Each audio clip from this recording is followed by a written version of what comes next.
My brother is up to something. There's a thick patch in the cornfield, the stalks so close together that I almost can't make my way through them. And in the center, my brother is constructing something. Something made of stones. I've lived on the farm my whole life. My daddy bought the land before I was born, and the farm has always been a part of my life.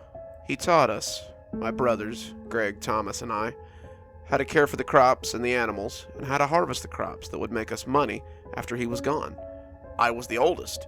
It was my job to know these things, and up until a few weeks ago, Greg didn't mind helping me.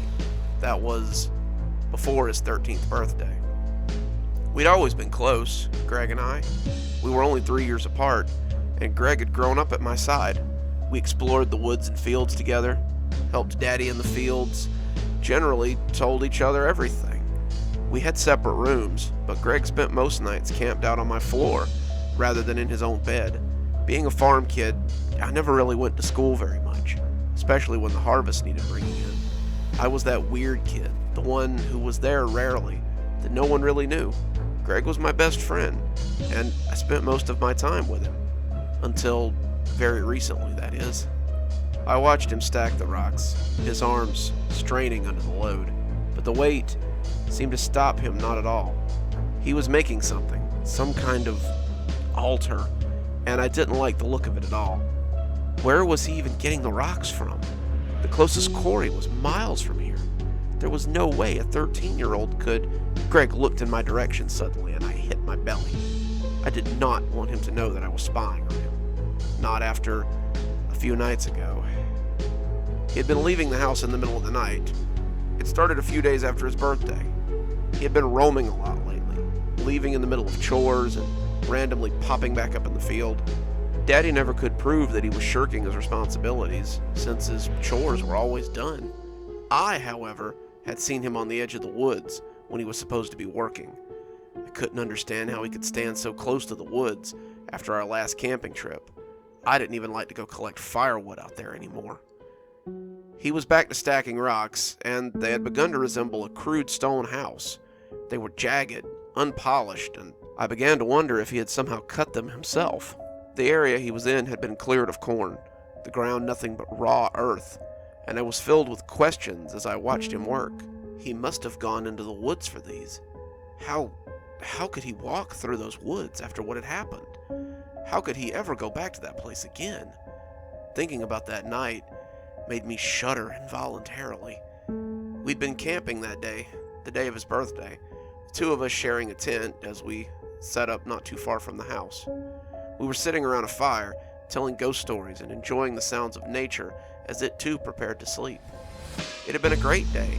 We had swum in the creek, fished for our dinner, cooked our fish over an open fire, and now it was time for scary stories.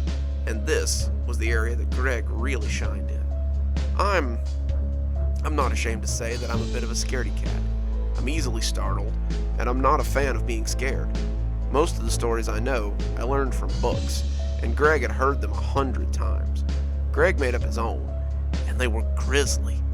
Greg loves scary things, and it was one of the few things we disagreed on. Greg sometimes picked on me for being skittish, but I usually shrugged it off. He was telling me a story about a sound in the woods, when something did make a sound out in the woods that made me jump. "Cut it out, Greg. That's not funny." Greg had paused in his story, whispering, "I didn't do that." We both sat in silence, listening hard as the forest creaked in the growing wind.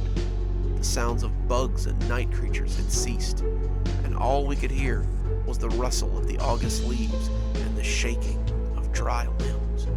Something was moving around our campsite, something large and angry that cared little for all the noise it was making, or whether we could hear it or not. We were both stuck still when the wood popped in the fire, making us jump, and then making both of us laugh at our own silliness. Then that sound came again, that throaty cry that sounded so much like Greg's cry from earlier, and the sound ululated from right behind us. The two of us were up and running, leaving the tent, our sleeping bags, and everything else behind. We We shot off into the woods like a pair of frightened deer, and the dark forest seemed to throb around us like a fairy tale forest in one of the stories we'd been told in our youth. Suddenly, we were alone in a dark wood, frightened and scared, as our mother described it in great detail, and we were running for our lives. We knew the woods well. We had explored them thoroughly, but tonight they were strange and alien. I could see the slight glimmer of light, the intrusion of man in this otherwise natural place, and I knew that we couldn't be far from the house. That was when Greg tripped. I stopped, looking back at him as he cried. A root had snagged his foot, and he was reaching for me, calling for my help. I turned back and reached for him too, wanting to save him, but when I saw what was behind him, my scream got stuck in my throat. He could see my face, see that something was wrong, but if he ever saw it, I would never know. I tried to scream, but my throat refused to send it into the world. The creature was huge, hulking, and had its hand wrapped around Greg's trapped ankle. I'm ashamed to say that I ran. I left my brother there, and I ran. I pelted out of those woods, and I didn't stop until I was on the front porch and hollering for Daddy. I could hear him stomping up the hall as I beat on the door, throwing it open and asking me what in tarnation was going on. I told him about Greg, about how something had got him out in the woods, and he pulled on his robe and grabbed his rifle. We headed to the edge of the woods, my flashlight swinging as I led the way, but we didn't have long to look. Greg was there, by the edge of the woods, as still as a corpse. I was scared, scareder than I had ever been, but Daddy said that he still had a pulse. We brought him home and put him in bed, hoping that he had just had a bad start and he would wake up. Mama said that we'd call the doctor in the morning if he didn't, and we all agreed to go to bed. I wanted to sleep in his room so I could keep an eye on him, but Daddy said to give him some space. I went to my own bed, racked with guilt, and hoped that he would wake up in the morning. As terrible as it sounds, now I kinda wish he hadn't. I was awoken later that night by the sound of a door opening. It was coming from Greg's room, and I rolled out of bed thinking maybe he was confused or scared. I opened my door, but not fast enough it seemed. As I peeked into the hallway, I heard the front door squeak ever so lightly. Was Greg going outside? I ran after him, bare feet slapping on the planks, and pushed the door open quietly. The porch was empty, the wind whistling through the rails, and I scanned the cornfield as I looked for any sign of him. I saw a white nightshirt disappear into the corn, and I lit out after him a moment later. The corn enveloped me, that sea of green all around me, and as I ran after my little brother, the ground flew up behind me. I seemed to be just behind him always. He cut left and right as he ran, trying to lose me, it felt like, and I struggled to keep up as the soft earth threatened to pull me down. We ran like this for what seemed like hours, and just as I would lose him, he would pop up again and go pelting off into the cornfield. As the sun began to peak, I finally turned around and headed for home, not sure if this had been real or just a dream. I climbed into bed and closed my eyes, just as Daddy hollered that it was time to start the day. I went to check on Greg first thing, expecting to find his bed empty. Instead, he was sitting straight up in bed, staring at the door as if he'd expected me to come in. I jumped a little, trying to laugh it off as he continued to stare at me very aggressively. He didn't necessarily look mad, which was what I had expected from him, but he did possess a very intense stare. He stared for a few seconds before I told him I was sorry about last night. I just got a little too scared. I didn't mean to leave you, though. I'm glad you're safe. I thought for sure that whatever that thing was had gotten you. Greg said nothing. I understand if you're mad. I'd be mad too, I guess. I just hope we can get through this and be friends again. I promise I'll never abandon you again. I can't believe I did it that time. Again, Greg said nothing. We stared for a few seconds more before I finally told him we'd talk later and closed the door. But we never did. Greg hasn't spoken to me since he came back from the woods. He just wanders around the farm, skulking or disappearing, and speaking to no one except for Mama and Daddy. Tom says he's scary and won't be in the same room with him, but I'm sure it's just because he's mad at me that he won't talk to me. I started following him, trying to see where he was going, maybe catch him alone and apologize again. That's how I discovered this place in the corn, the place that he's building this whatever it is. You can come out, Bradley. I know you're there. I felt my breath hang in my throat. Greg had never called me Bradley. Only Mama called me by my full name. He had finished placing his rock and stood with his back to the corn as he scrutinized the stone dwelling. His voice sounded different.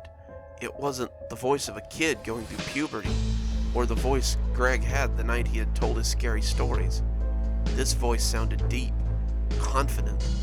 He sounded like what I assumed the demons sounded like when the pastor told us about them in church. I didn't want to come out to the field, but I found myself rising to do just that. I approached the stone structure, feeling the hairs on the back of my neck stand up as Greg turned to look at me. What is it, Greg? What have you done? Greg just grinned, and for a moment, I thought I could smell rain on the wind as it rustled the corn. I built it for him, Bradley. I built it just as he told me to. I wanted to step away, but I felt frozen by some spell as I looked at the thing. It wasn't a house. It wasn't a rock shelter, and I felt foolish for ever thinking that it was. It was an altar, just like the one Abraham had been preparing to sacrifice his son on, and my brother had built it in our cornfield on the command of him. Who is he? I asked shakily. Greg smiled. You'll see. Very soon, you'll all see. I ran from that place, leaving Greg behind again as I ran for the house. It appeared that running was all I was good at. Good evening, everyone. It's me, Dr. Plague. Thank you so much for joining me for tonight's story. This is part 1 of the Towesey Homestead story. I do hope you'll join us for the other 7 parts. They'll be out every day of Halloween this week, so I do hope you'll come back and join us again for parts 2 through 8. This is just a little something I like to do every year around Halloween to really give back to the community that's given me so much. Speaking of giving back, looks like it's time to thank our patrons again. Thanks to Leslie Lou Riddle for being our Spooky Skeleton tier contributor. Thanks, Leslie. We couldn't do it without you. Wouldn't you maybe like to become a Spooky Skeleton tier contributor on this, the week of Halloween? If so, come on down to Patreon. We have several different tiers that might suit you. Or you can always just come back and read tomorrow night, and the night after that, and the night after that, because it'll be a whole week of spooky with Dr. Plague. But for now, Dr. Plague, signing off. Have a wonderful